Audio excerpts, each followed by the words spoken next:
Perkenalkan, nama saya Markiano Barus, NIM 2103065159 dari peternakan kelas C. Contoh hewan pemakan rumput yaitu sapi, kerbau, domba, kuda, dan masih banyak lagi hewan-hewan lainnya. Dari beberapa hewan pemakan tumbuhan, saya mengambil contoh sistem pencernaan pada ternak sapi. Klasifikasi sapi: Phylum Chordata, kelas atau Mamalia, ordo atau Arditodaicla, subordo Ruminantia, famili Bovidae, genus atau Bos, spesies atau Bos indicium. Organ traktus, digestitum atau sistem pencernaan. Organ traktus, digestivus atau sistem pencernaan. Organ pencernaan yang terdapat pada sapi seperti yang pertama yaitu mulut atau capum oris, terdapat dua organ yaitu detis atau gigi dibagi 4, lidah mengatur letak makan pada capum oris dan menelan makanan.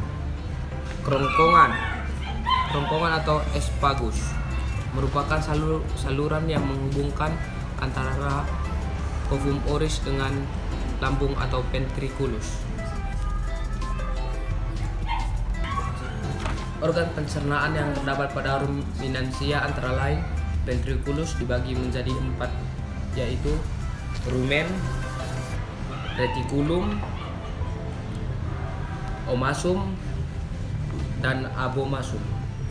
Juga terdapat usus halus, usus besar atau intestinum crassum, rectum, dan anus. Proses perjalanan pakan pencernaan pada sapi dimulai dari mulut secara mekanis.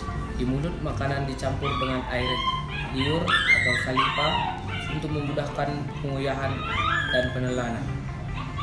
Juga berfungsi sebagai buffer yang membantu menetralkan pengaruh asam dari pakan yang dikonsumsi ternak setelah masuk ke dalam rumen.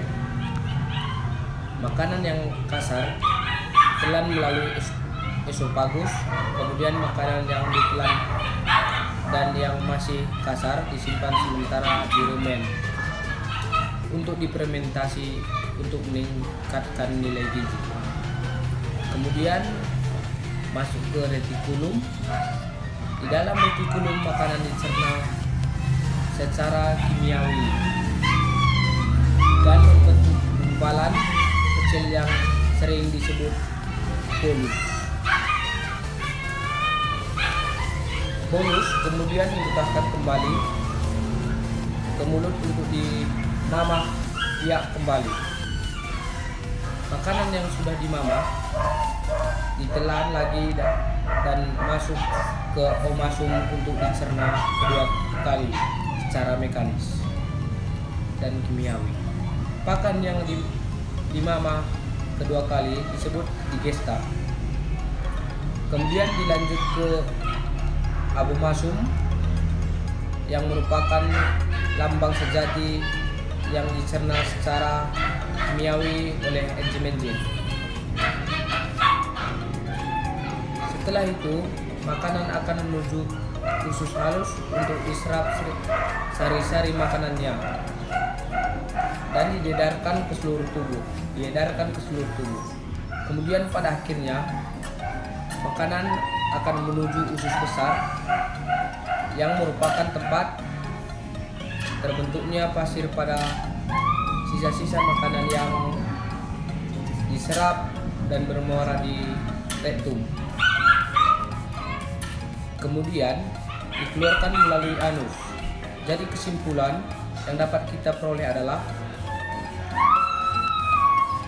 hewan ruminansia merupakan hewan pemakan tumbuhan yang mencerna makanannya dalam 2 langkah dan memiliki 8 organ pencernaan. organ ventriculus dan intestinum tenue, rumen merupakan lambung terbesar yang terdapat di bagian depan dari ketiga organ lainnya. Rumen dikenal dengan nama perut handuk karena bentuknya yang mirip dengan bentuk handuk. Di rumen terjadi fermentasi makanan dengan mikroba rumen. Mikroba yang terdapat pada rumen seperti bakteri seluliti yang berfungsi untuk memecah selulosa, contoh Rumincoccus albus. Bakteri hemicellulolitik yang berfungsi untuk memecah hemicellulosa, contoh Rumincoccus sp. Bakteri proteolytik yang berfungsi untuk memecah protein, asam amino dan peptida lain menjadi amonia, contoh Bacteroides rumicola.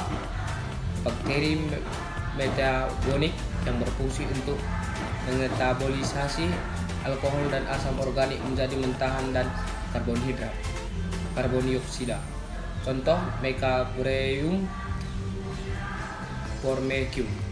Bakteri amyloidik yang berfungsi untuk memfermentasikan amelium, contoh Chloridium loxodii. Bakteri yang memfermentasikan gula. Bakteri yang memfermentasikan amelium sebagai besar mampu memfermentasikan gula sederhana, contohnya Eubacterium ruminanthium. Bakteri lipotik yang berfungsi untuk menghidrolisis lemak menjadi gliserol dan asam lemak. Bakteri pemanfaat asam, contohnya Chelonamonasa, serta ditambah beberapa contoh spesies Protozoa dan jamur, diantaranya Introca intrenalis, Daicacea. Sedangkan jamur seperti Neocamelastic sp dan Orphinomyces kelompok fungsi selulotik.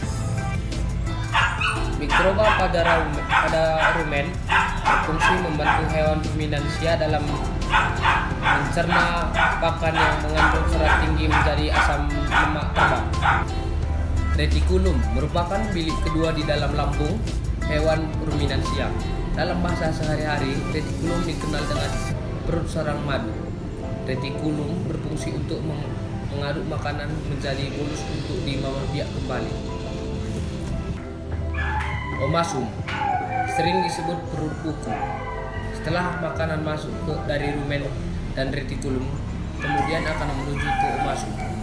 Di omasum akan terjadi penghalusan makanan, kemudian terjadi penyerapan air.